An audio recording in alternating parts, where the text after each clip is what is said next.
क्या आप जानते हैं 14 अगस्त 1947 को सिर्फ आज़ादी नहीं मिली थी, बल्कि एक ऐसे खूनी खेल का आगाज हुआ था जिसके बारे में आज तक हमें असल सच नहीं बताया गया। उन ट्रेन्स में क्या हुआ था जो खून से भरी हुई दिल्ली पहुंचती थे? क्यों 30 लाख लोगों की मौत हुई और क्यों अंग्रेज हुकूमत ने ये सारे रिकॉर्ड मिटा दिए थे? आज मैं आपको वो कागजात दिखाने जा रहा हूं जो 77 साल से तालों में बंद है, वो तस्वीरें जो कभी अवाम को नहीं दिखाई गईं और वो गवाहियां जो जानबूझकर छुपाई गईं। अगर आप असल सच देखना चाहते हैं तो ये वीडियो आखिर तक देखिए, क्योंकि जो मैं बताने वाला हूं वो आपकी किताबों में कभी नहीं लिखा गया।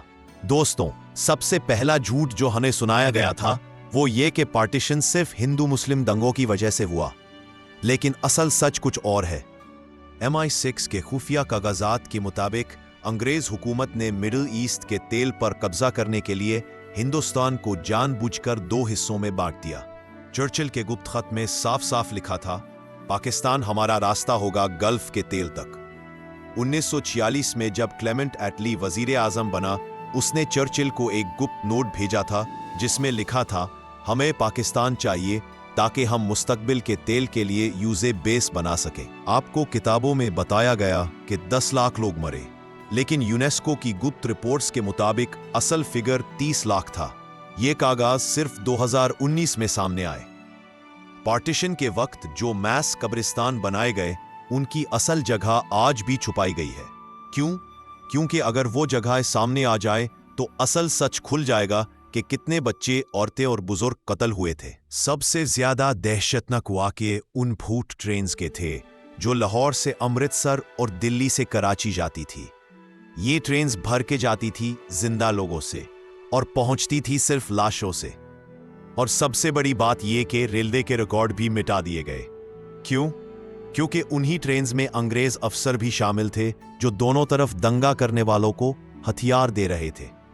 पार्टीशन का सबसे ज्यादा नुकसान औरतों को हुआ, लेकिन हमारी किताबों में सिर्फ मर्दों के हीरोज का जिक्र है, औरतों का नहीं। गुप्त गवाहियों के मुताबिक 1 लाख से ज्यादा औरतें अगवा की गईं, लेकिन रिकवरी में सिर्फ 12,000 वापस आईं। बाकी का क्या हुआ? यह सवाल आज तक बेजवाब है। सर सिरिल रैडक्लिफ ने सिर्फ 36 दिन में भारत पाकिस्तान का बॉर्डर बनाया, लेकिन हैरत की बात यह है कि उसने कभी हिंदुस्तान देखा ही नहीं था। लीक हुए कागजात से पता चला कि रैडक्लिफ को पहले से बनाए गए नक्शे दिए गए थे, जिसमें पहले ही डिसाइड था कि कौन से इलाके पाकिस्तान में जाएंगे।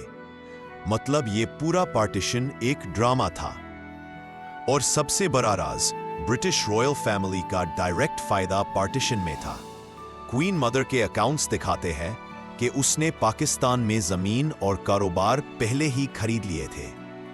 लॉर्ड माउंटबैटन, जो आखिरी वाइसरॉय था, उसने खुद इंश्योर किया कि कश्मीर का मसला हल ना हो, ताकि भारत पाकिस्तान हमेशा अंग्रेज से हथियार खरीदते रहे। और सबसे हैरत अंगेज कागज, चर्चिल की डायरी का एक सफ़ा, जिसमें उसने लिखा, पार्टीशन मजहब के लिए नहीं है, ये ब्रिटेन के पैसे और ताकत के लिए है। इन्हें लड़ता रहने दो और हम उनके जरिए फायदा उठाएंगे। मतलब हमारे 30 लाख लोगों की जान सिर्फ अंग्रेज के फायदे के लिए गई थी। दोस्तों, आपको गुस्सा आ रहा होगा, दुख हो रहा होगा, लेकिन गुस्सा सिर्फ तब काम आता है जब उसे कुछ सीखा जाए। हमारे बुजुर्गों ने जो कुर्बानियां दी थी वो इसलिए थी कि हम आजाद जिंदगी जी सकें। अगर हम अपनी ही तरीक को भूल जाएं तो उन कुर्बानियों का क्या मतलब? अगर ये वीडियो आपको हिला गया है तो इसे शेयर कीजिए ताकि असल सच हर पाकिस्तानी और हिंदुस्तानी तक पहुंच सके। लाइक कीजिए, कमेंट में लिखिए कि आपके घर में पार्टीशन की कोई कहानी है, और सब्सक्राइब कीजिए ताकि मैं और भी छुपे हुए राज आपको दिखा सकूं। और सबसे जरूरी, इस वीडियो को व्हाट्सएप, फेसबुक और इंस्टाग्राम पर शेयर कीजिए, क्योंकि हुकूमतें चाहती हैं कि ये सच हमेशा छुपा रहे। और अगर आप वकाई हिम्मत रखते हैं तो कमेंट्स में लिखिए, मैं सच को सपोर्ट करता हूं। देखते हैं कितने लोग हिम्मत करते हैं।